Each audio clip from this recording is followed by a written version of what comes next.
berjumpa serta akan bersama-sama menunaikan salat fardu Jumaat pada hari ini, dan insya-Allah sedikit peringatan tazkirah pada hari ini. Saya akan bawakan 2-3 hadis untuk sama-sama kita renungi, dan apalah kiranya Allah Ta'ala memudahkan kita untuk beramal dengannya insya-Allah.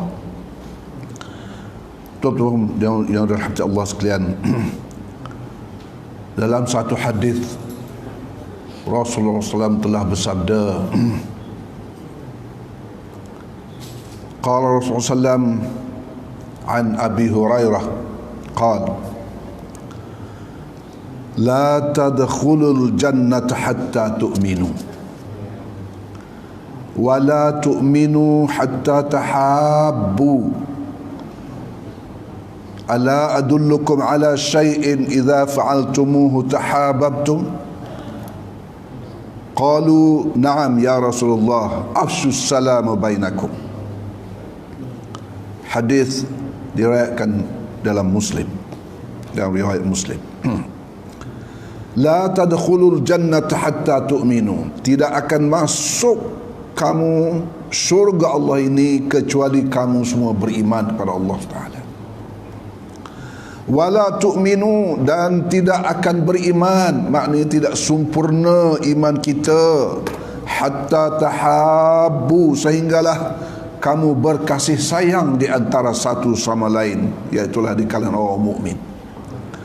Ala adullukum ala syai'in idza fa'altumuhu tahabbtum, adakah kamu mau aku tunjukkan kamu sesuatu apabila kamu melakukannya maka datanglah kasih sayang itu di antara kamu. Lalu Rasulullah SAW menunjukkan afshus salam bainakum, sebarkanlah keselamatan ataupun ucap salam di kalangan kamu. Tuan-tuan dan puan,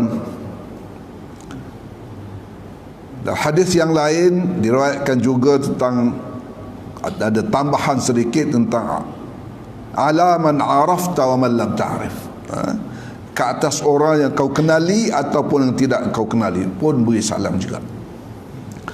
Tuan-tuan yang rahmat Allah sekalian, syurga ni semua kita nak, syurga ni semua kita dambakan. Di akhirat besok kita berharap kita masuk syurga. Dan Rasulullah SAW menceritakan di sini bahawa kita tidak akan masuk syurga. Jangan berharaplah nak masuk syurga kalau kita tidak beriman. Alhamdulillah semua kita beriman.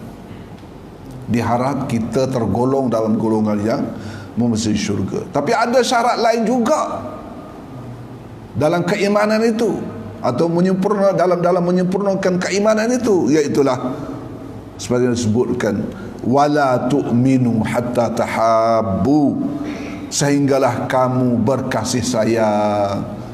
Yang ni mungkin syarat nombor 2 ni, ataupun syarat yang berkaitan dengan iman ini mungkin perlu kita renung dan perlu kita amat-amati.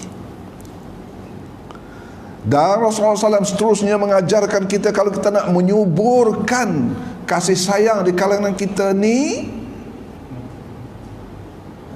bolehlah ataupun diisyaratkan supaya kita bermula dengan menyebarkan salam.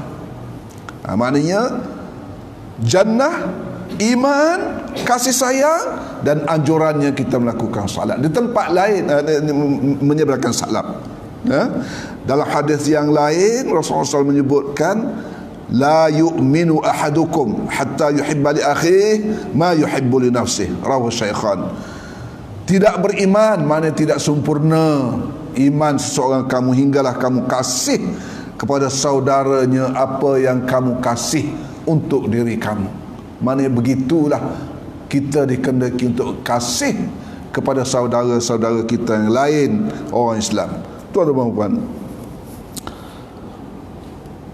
begitu tinggi sekali nilai kasih sayang di kalangan mukmin ini, sehingga ia dikaitkan dengan syurga. sehingga dia dikait dengan kemasukan syurga. Dan di akhirat besok, orang-orang yang berkasih sayang kepada Allah Ta'ala begitu tinggi sekali darjat dan nilainya. Allah SWT akan menyerukan di akhirat besok, aina mutahabbina fi, manakah orang-orang yang telah berkasih sayang kerana-Ku? Kalau kita tidak berkasih sayang di kalangan kita, boleh tak kita sahut, aku ya Allah, kami ya Allah? Tak tersahut kita. Dan Rasulullah menyebutkan orang yang berkasih sayang Allah Ta'ala berada di bawah bayang aras, di mana tidak ada bayang di kala itu kecuali ada bayang aras, bayang aras Allah. Aina mutahabbina fi, manakah orang berkasih sayang di kalangan mereka ataupun berkasih sayang sama mereka kerana Aku. Sehingga Allah Ta'ala dalam hadis yang lain menyebutkan wahum ala manabirim min nur. Orang ini orang kasih sayang Allah di akhirat besok ditaruh di bawah, di atas, ala manabirin, di atas mimbar-mimbar yang diperbuat daripada nur, mimbar yang diperbuat daripada nur, mengisyaratkan bahawa tempatnya istimewa di atas mimbar. Bukan duduk atas tanah, bukan duduk atas tempat yang kurang nampak. Orang nampak di atas mimbar, atas stage. Kalau sekarang ni atas stage lah, semua orang nampak. Yaghbituhumul anbiya, disebutkan lagi yaghbituhumul anbiya,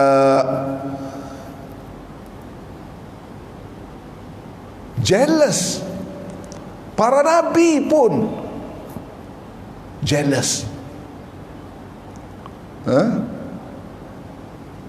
Para nabi pun terkejut, jealous oleh para yaghbituhumul anbiya. Tuan-tuan dan rahmat Allah sekalian, itulah yang disebutkan sebagai dalam Quran sebut innamal mu'minuna ikhwatun. Orang beriman ini berukhwah, ukhwah Islamiyah, menyebarkan ukhwah. Tuan-tuan, kadang-kadang kita salah guna istilah ukhuwah Islamiyah dengan apa? Silaturahim. Kadang-kadang kita berkumpul satu taman pun kita kata kita bersilaturahim. Silaturahim. Kadang-kadang kita di jabat pun bila ada program kita kata program silaturahim. Sebenarnya silaturahim itu kalau kita ada rahim lah, saudara, waris, anak beranak, itu silaturahim. Kerana datang dari rahim yang ada kaitannya, pak saudara, mak saudara. Sebab tu kalau kita menziarah saudara, menjadi orang yang apa kita kata waris kita ni, anak beranak kita ni, macam silaturahim. Tapi kalau masuk orang lain yang tidak lagi disabitkan dalam rahim yang sama, maka istilah kalau kita menyebutkan silaturahim itu sudah tidak tepat. Mungkin boleh disebut sebagai ukhuwah Islamiyah, memperkukuhkan ukhuwah Islamiyah, bukan silaturahim. Dan dalam Islam silaturahim ini selepas ada yang kata 6 generasi, 6 pupu tu, lepas baru tu dah tak ada, bukan silaturahim lagi dah. Ataupun dalam kitab yang lain disebut juga sebagai 4 saja, 4 generasi, 4 kali turun. Maknanya apa? 4 pupu lah. Dah 5 pupu dah tidak ada. dah tidak disebut sebagai rahim dan tidak riwayat.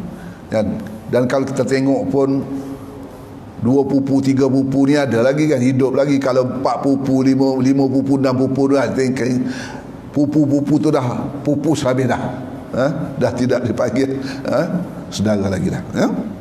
Mungkin kita boleh kata kalau masuk orang tidak Islam, kadang-kadang kita kata ukhuwah Islamiah juga, padahal dia tidak Islam. Jadi maknanya mungkin istilah itu sekali lagi tidak tepat. Mungkin kita kata mengeratkan tali persaudaraan ataupun ramah mesra ke, pereratkan warga taman ke, whatever lah, tapi tidak menggunakan istilah Islam. Maknanya ini pasal istilah je lah. Tuan-tuan dan puan yang rahmat Allah. Naam. Rasulullah menunjukkan ataupun membawa kepada kita,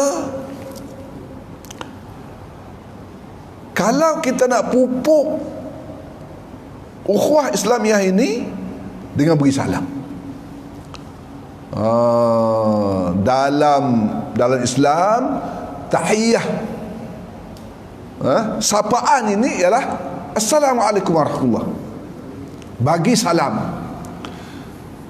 Dia kalau budaya lain, dia tak ada bagi salam ni. Kalau masalah, dia tak ada salam. Dia good morning, good afternoon, good night. Kalau orang Arab, apa dia punya budaya dia? Sapaan ataupun tahiyah. Orang Arab, sabahan nur, sabahal masa, sabahan nur, sabahul khair, sabahan nur. Jadi itu budaya. Masa saya di Glasgow, jumpa, kalau kita duduk atas, bila turun bawah jumpa makcik tua kat bawah, dia sapaan dia pagi-pagi, dia pakai apa? How's the weather?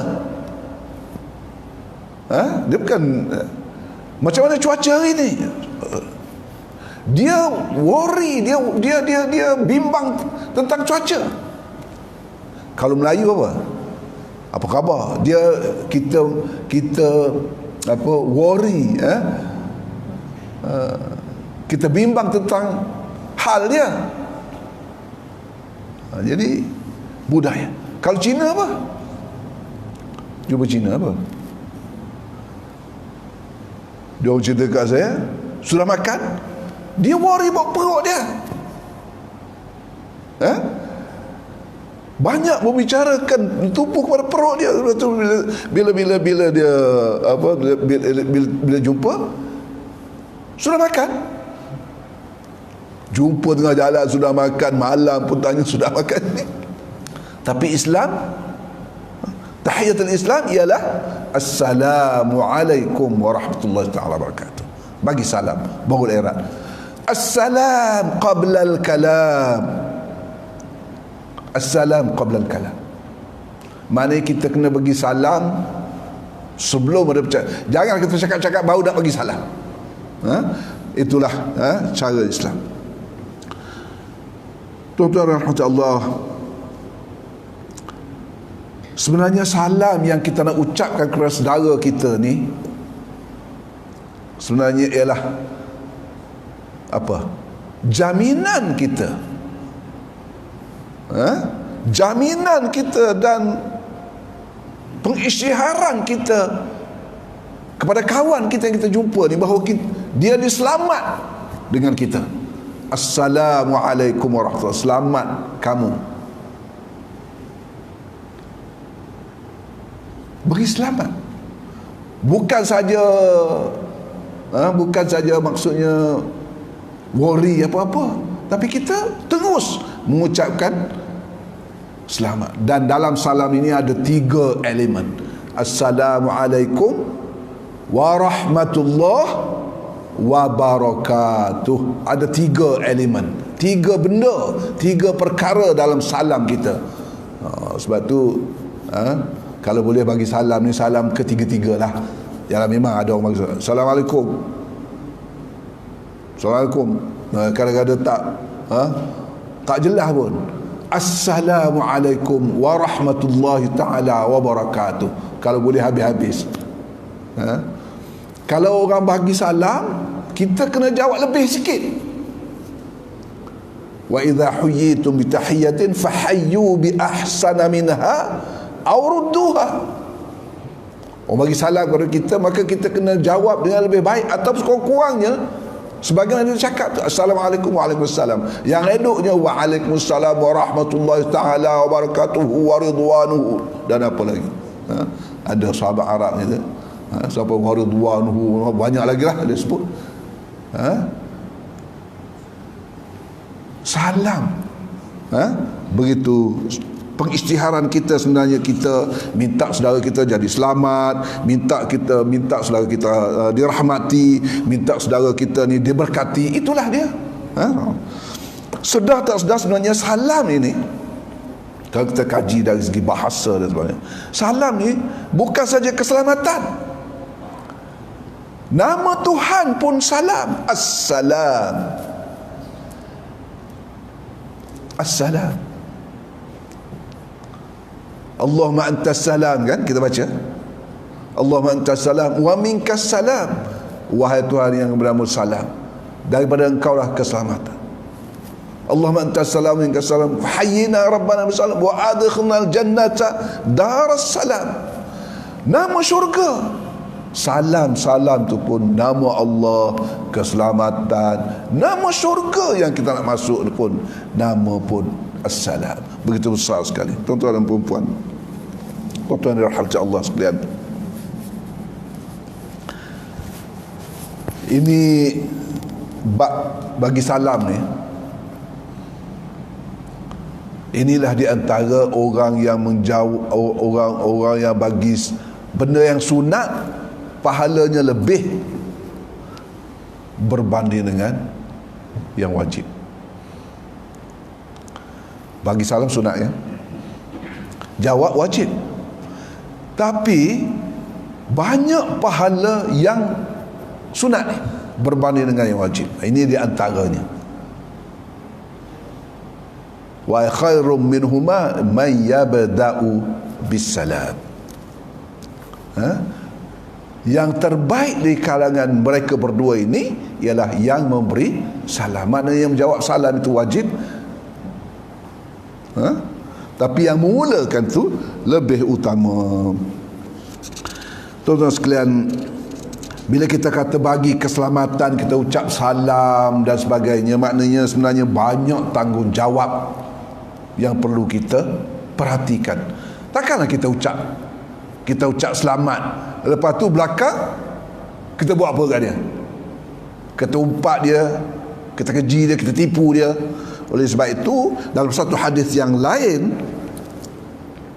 saya ingat saya sempat baca ni sikit, jaminan yang kita sebutkan salam kepada saudara kita ni, mengikut hadis Abu Hurairah, ada 10 elemen.